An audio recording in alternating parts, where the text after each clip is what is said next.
So today I'm going to show you 4 different stocks that I'm going to be buying for the month of July. Now, these stocks I already have in my portfolio, so I'm just going to be buying more into them. Now, I currently have most of my portfolio on M1 Finance, which allows me to buy fractional shares into a lot of different companies. So typically, I'll just let my money kind of disperse through the overall portfolio, but sometimes I want to do manual purchases, which are going to be mainly these ones that I'm going to be talking about here today. So what we're going to do is we're going to jump onto Seeking Alpha so you can see some of the information that I'm looking at when it comes to making decisions on which one of the stocks I already have are going to be getting a little bit more money for the month of July. So let's go ahead and take a look here. First one that we're going to be looking at here today is Lockheed Martin. So ticker number is going to be LMT. Their current trade is at $364.92. Now, one thing to keep in mind too is I'm a big fan of fractional shares. I've talked about M1 Finance a lot, which is the platform I love to use, and we're going to show you here in a little bit, where I am on the platform with each of these stocks. But they allow me to do fractional shares, which means I'm honestly not too worried about what the stock price actually is, as long as all the other metrics that I'm looking at are where they need to be. So something to keep in mind, if you're looking at $364 and thinking it might be out of your price range, have no fear if you're using fractional shares.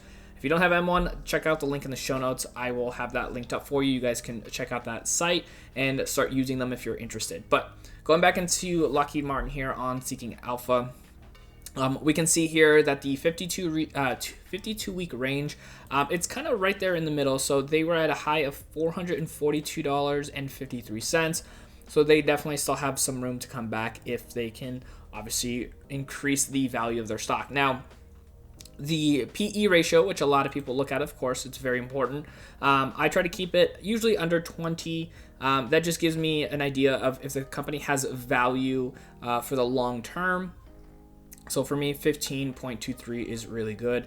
And then what we're going to be doing is looking at their dividend scorecard over here. This is pretty important to me. I'm a dividend investor. I just try to think really long term. I love growth as well, but dividends are a way to get me really excited to continue to invest into stocks. So right over here, you can see their current dividend yield is at 2.61%.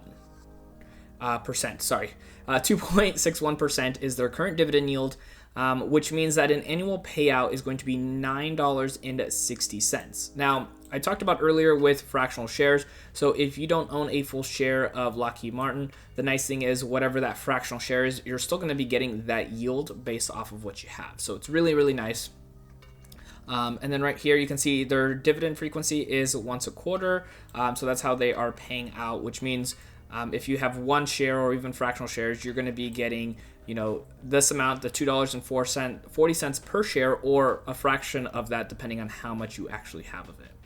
And then right now, their current payout ratio is fantastic. It is at 39.80%. So if you've seen a lot of other people talk about payout ratios, usually 60-70% is kind of where you want most companies to be.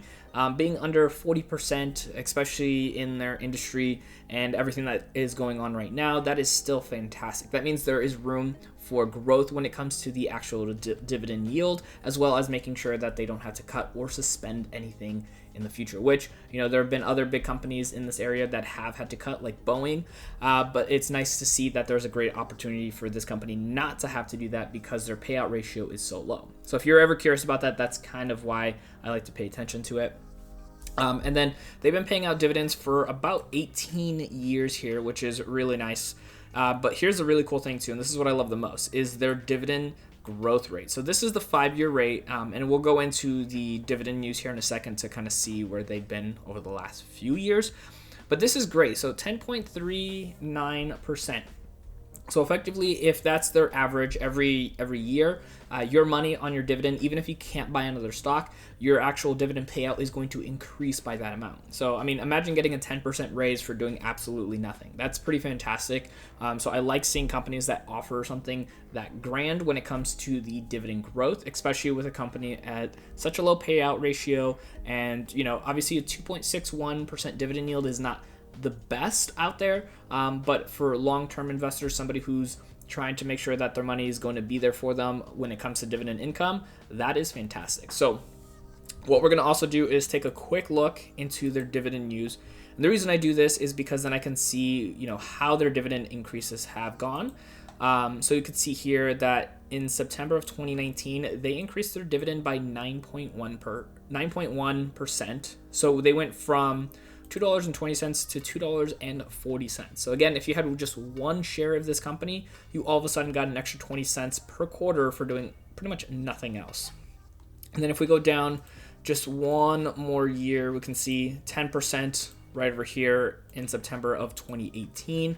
Right there. So you saw it went from $2 to $2.20. So all of a sudden you're just getting more money for having these stocks. So if you bought it at a certain time, obviously you have a certain dividend yield, but then your yield on cost can actually go up, because if you're not buying any more stock, or if you're buying in smaller fractions, that can mean that your actual dollars are getting you more money than it originally was back when you first bought it, which is a fantastic thing. So especially with inflation and other things that go on, you want your money to continue to be worth more than it was the year before, even if the dividend payout is exactly the same. Because at that point, if you have a dividend where you're getting paid out $1, per share every single year for 5 years with no dividend increase, because of inflation, your money is going to slowly become worth less and less. So ideally you want something at least around 2 to 3% at minimum, just to keep your money worth the same.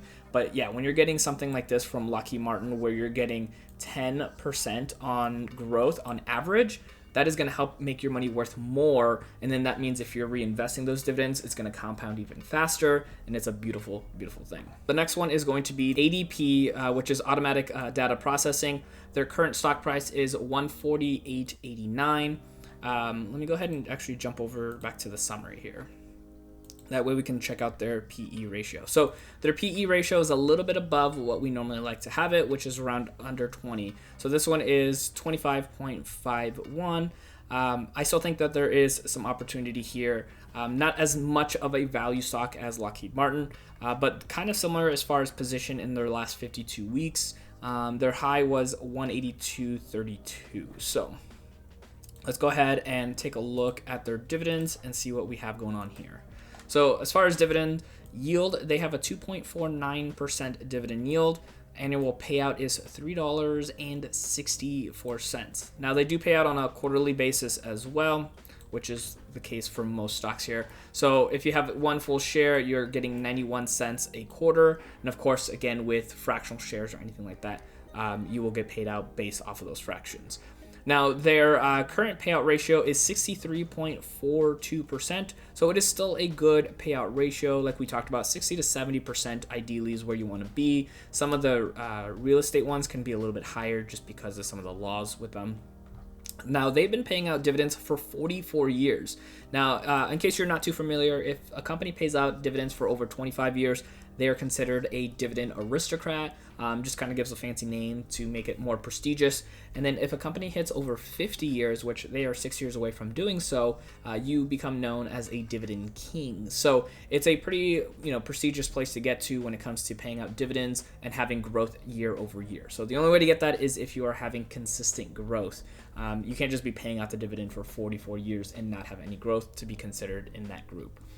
Now, their dividend growth rate, you can see right here, is 13.22%. So for being a company that's been around and paying dividend growth for 44 years, this is really, really high. I've seen a lot of the companies that are hitting, close to that 50-year marker or above, and their dividend growth has definitely stalled quite a bit. So having a 13% yield is really fantastic. At least for me, I'm excited about that. So let's go and take a look and see how their last two growth rates have been. So you can see over here in November of 2019, they had a 15.2% increase. So they went from 79 cents to 91 cents. That's great. Like I didn't have the stock at that point, but I would have been really happy with that 15% pay increase for myself. And then we can see here in November of 2018, so 2 years ago, we had a 14.5% dividend increase. So from 69 cents to 79 cents. So something like that for me is always really exciting. And I'm just looking right over here. It looks like even in the same year, in April of 2018, it was actually a 9.5% dividend increase. So in 1 year, you got paid out, or you got two different increases in a single year. That is fantastic. I'm going to do little arrows right here to connect those. But that's really cool. Imagine getting paid, having a pay increase twice in 1 year. Like, I would not be mad about that whatsoever. And both of those were really healthy increases across the board. So again, something to think about, where maybe when you look into the stock at first, you're seeing the fact that this dividend yield is 2.49%. So when you think about it, you're like, well, I want to try to get 3-4% dividend yield so that way I have my money working for me.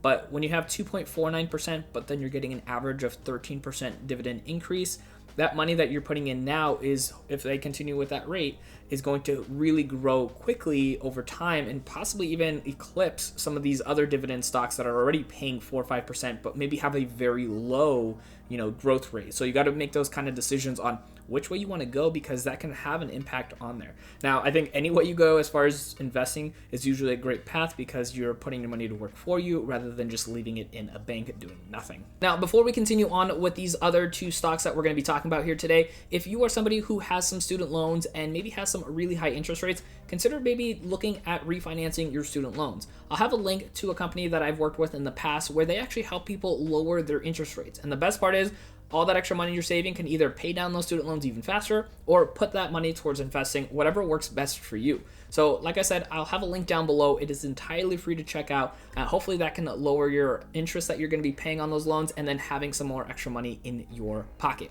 Now, with that being said, let's go ahead and hop back in and check out the other two stocks that I'm going to be buying for the month of July. All right, so here is the next one that we're going to be buying for the month of July, and it is going to be Texas Instrument, TXN. So their current stock price is $126.97. Their current PE ratio is quite a bit higher than what I normally like at $30.60. They are quite a bit higher towards their actual 52-week high. You can see from everything that happened in the market, they have actually recovered quite well in comparison to some of these other stocks we're looking at.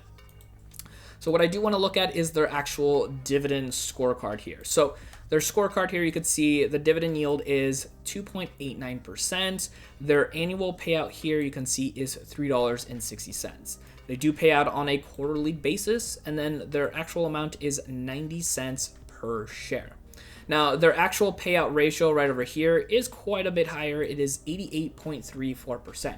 So this does make me quite a bit weary when it comes to the payout ratio. I am taking a little bit of a risk getting more into this stock. I actually had the stock, and then I kind of got rid of it for a short while, and then getting back into it. But that's just something I have to take into consideration, is some of the risks that comes in with this stock. Now, their 5-year growth rate, though, if you look at this, is 20.95%, and they've been paying out their dividend growth for over 14 years.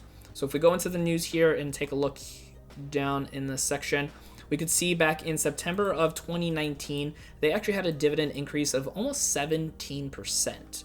And then if I scroll down from the year prior, back in 2018, they had a dividend increase of 24.24%. That is some huge growth on your money. Now, of course, what's going to happen in 2020 with this company and the ones that I talked about earlier, it's all going to be potentially up in the air for the most part, as far as if we're going to see the similar growth rates we've seen in the past. I've already seen a few, like Johnson & Johnson, have some really good growth that they were already kind of having as their average.